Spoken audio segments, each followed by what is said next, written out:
This realization caused me to reconsider all my previous work in that way.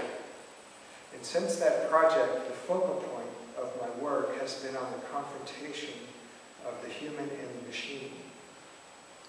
This reassessment of the meaning of technology in my own work paralleled a similar long-term shift in my understanding of the role of technology in the broader culture.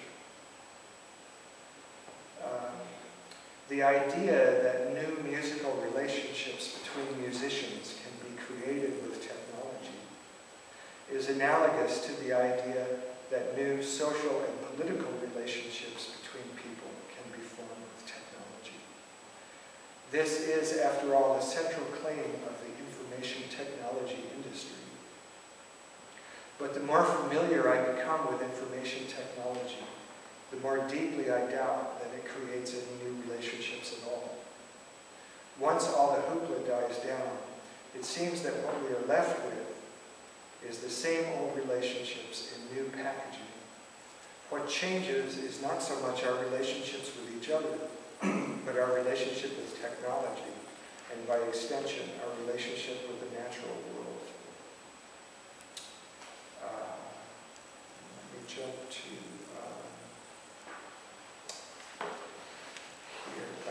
the countercultural milieu of the 1960s fundamentally shaped my early interest in synthesizers and electronic music. Jimi Hendrix had just transformed the electrical guitar into a radically new instrument that was much more than an amplified version of an acoustic guitar. Miles Davis was incorporating electronic sound into music that traced its lineage to the jazz tradition, and John Cage, David Tudor, and many others were putting electronic sound in the center of the avant-garde.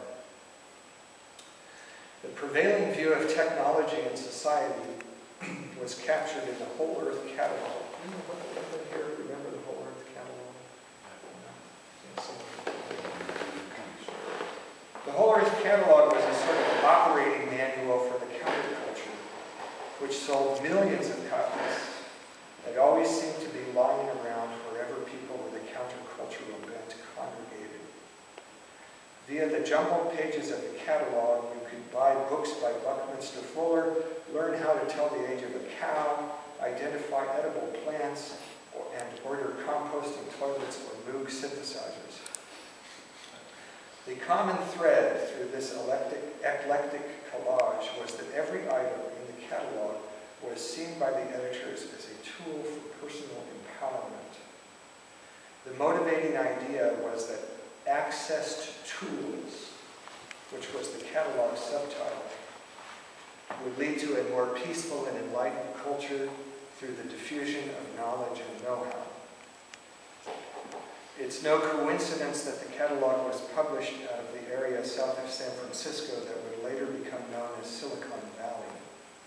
For the social circle from which the catalog emerged also produced a personal computer. In fact, parts for the very earliest personal computers were available through the catalog.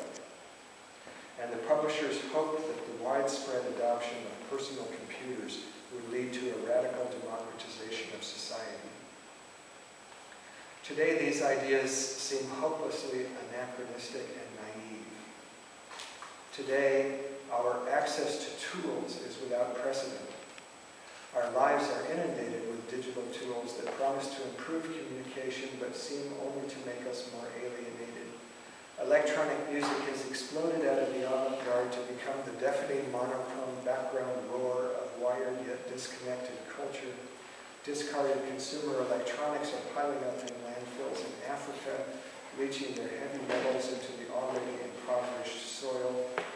Every technological advance seems to bring a further erosion of privacy